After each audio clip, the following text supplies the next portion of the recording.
Okay, let's unpack this.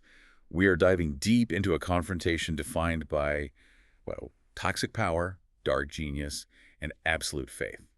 It's a deadly struggle between two giants of their time, the devout Archbishop Geofri and the utterly ruthless Inquisitor Maligaro. It really is. The chronicle of events here is less a historical record and more of a forensic examination of depravity. It's incredible. And our mission today is to figure out how all these strange and horrifying events connect.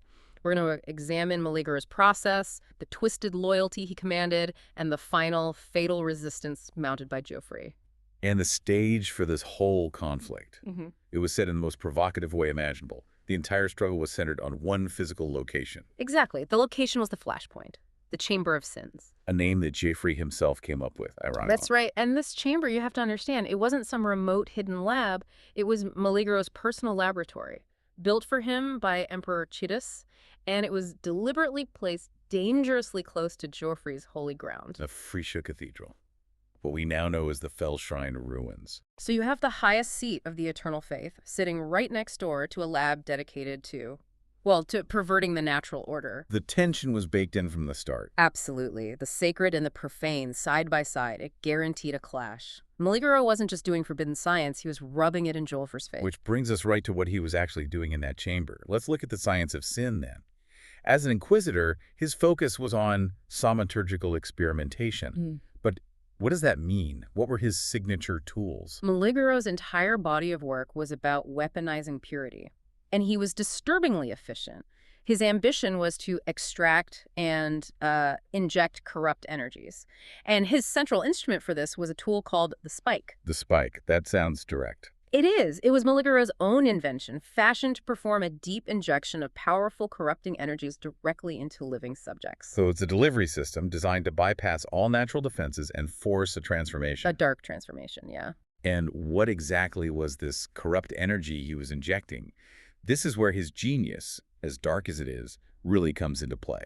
The substance he was obsessed with was described as calibric extantia. Calibric extantia, okay. So if you think of virtue gems as holding pure, latent power, calibric extantia is the inverse. It's the corrupt, latent energy locked inside those same gems. So he's not just using magic, he's refining the darkness from the most sacred sources of power and turning it into a controllable substance. That's it, exactly. But it was incredibly volatile work, and his ambition often, outran his success. Okay, yeah. Well, for example, he tried to simply enhance the qualities of virtue gems, and the result was something he called the baleful gem. And it worked. No, his own notes describe it as an abject failure. So why not just discard it? If he's this great genius, a failure seems like something you'd want to hide. And that's what's so telling about his motivation. The sources are very clear. Maligaro wasn't one to waste his atrocities. Wow. To him, there was no difference between success and failure. Both were just raw materials. A failed experiment wasn't a setback. It was an ingredient for something new. He repurposed the failure. That's a chillingly practical kind of evil. It is. So he took the toxic byproduct from the baleful gem, he combined it with venom from his arachnid subjects. Spiders, of course. And he brewed the black elixir, a poison he proudly proclaimed was the most potent poison in existence. He was always seeking that perfect form of malice. And it was that pride, that need to proclaim his work, that created a vulnerability. This prized poison was stolen by a man named Victario. The ultimate insult for a man obsessed with control. Someone just walked out with his greatest artistic achievement. And Maligaro's response wasn't just anger. It was intensely personal. His plans for Victario were described as both twisted but also showing admirable creativity. He wasn't planning a simple execution. He was planning artistic vengeance. For Maligaro, any resistance was just an invitation for a public performance of cruelty. Victario wasn't just going to die. He was going to be a spectacle. Right. And that need for absolute artistic control is the perfect way to understand the most profound power dynamic in his entire life. Which brings us to his assistant, Raulo. This is where the story gets really interesting and truly disturbing. Maligaro's ultimate control wasn't over chemicals, but over human devotion. It was absolute, immediate, blind devotion. Raulo freely offered himself as a test subject. He volunteered for the spike. He did. It showed this terrifying willingness to sacrifice his entire self for Maligaro's work. In Maligaro's eyes, it was the ultimate honor. And the stakes for Raulo were literally everything. He traded his own humanity for what? Immortality. Immortality and servitude. Maligaro drove the spike into him, injecting him with a massive dose of calibric extantia. The consequence was a terrible duality. Raulo gained endless life but suffered horrific deformity. He became a monster. And Maligaro wasn't satisfied with just owning his body. He claimed his very identity. He cemented his control by giving him a new name, Fidelitas. The faithful. Exactly. Raulo, the man, was gone. Only Fidelitas, the servant, lived on, defined forever by his sacrifice. But the sources say this act, it changed Maligaro too, that he was transformed by Raulo's devotion. Yes, and this is the crucial twist. The man who specialized in coldly twisting flesh was, for a moment, moved by a genuine human emotion. Love. And his return favor is the ultimate tragedy here.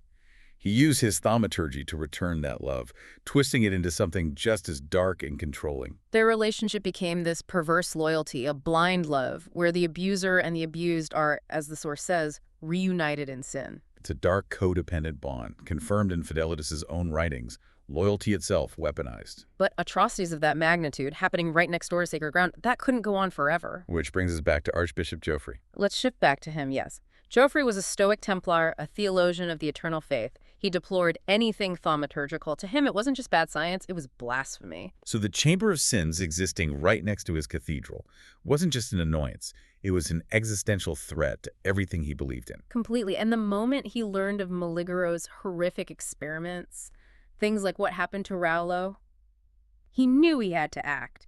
He initiated a massive movement to purge the miscreations and their master. And he didn't move lightly. He plotted with High Templar Vol to destroy Maligaro and all his work. This conflict became a zero-sum game. You have Fellshrine, the Holy Bastion on one side, and the Chamber of Sins on the other. For one to rise, the other must fall. There was no middle ground. It was a principled plan, but Maligaro was simply too ruthless, too paranoid. He knew they were coming. Instantly, the sources say he got wind of the building threat. This wasn't luck. It was either incredible intelligence gathering or a paranoia so refined it worked just as well. And his response was devastating. A preemptive strike. He didn't wait for Geofri and Vol to mobilize. He went straight for the head of the resistance. It's a display of tactical ruthlessness that it guaranteed his victory. And the consequence was a complete public desecration. Archbishop Geofri was slain. And the sources are horribly specific. He was killed with Maligaro's etcher. One of his own twisted tools. Right at the foot of the shrine of St. Curatina, the Golden Hand. The location is so critical. This wasn't a murder in an alley. He killed the Templar leader on the most sacred ground possible with an instrument of profane science. It was a statement. It signaled Maligaro's victory and the immediate collapse of the Templar resistance. The profane had utterly defiled the sacred. The conflict seemed over, decisive. But there's a final, terrible irony to all this, isn't there? There is. So what does this all mean? Maligaro succeeded. He eliminated his threat. He ended the plot. But the sources reveal that even death could not free Geofri from the taint of the very thing he despised. Thaumaturgy. Exactly. Maligaro's sin, his corruption, it proved to be infectious, enduring. The final documents indicate that Archbishop Geofri remains in Fellshrine to this day. Animated and bound by the very power he fought against. A dark transmutation known as the Twist. That is the bitterest irony. Geofri's ultimate defeat wasn't his death. It was his transformation. He became a brittle Templar, forced into a kind of perpetual, undead service by the magic he hated. It suggests Maligaro's influence doesn't stop at a physical wall or even at the boundary of life and death. His work, the corruption he unleashed from the Chamber of Sins, it transcends everything.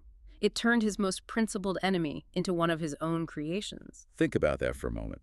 The man who abhorred all things thaumaturgical was ultimately transformed by it. What does that say about the final, lingering victory of sin over sanctity? Maligaro didn't just win the fight. He co-opted the corpse of his enemy and forced him to live forever, defined by the very thing he tried to purge from the world.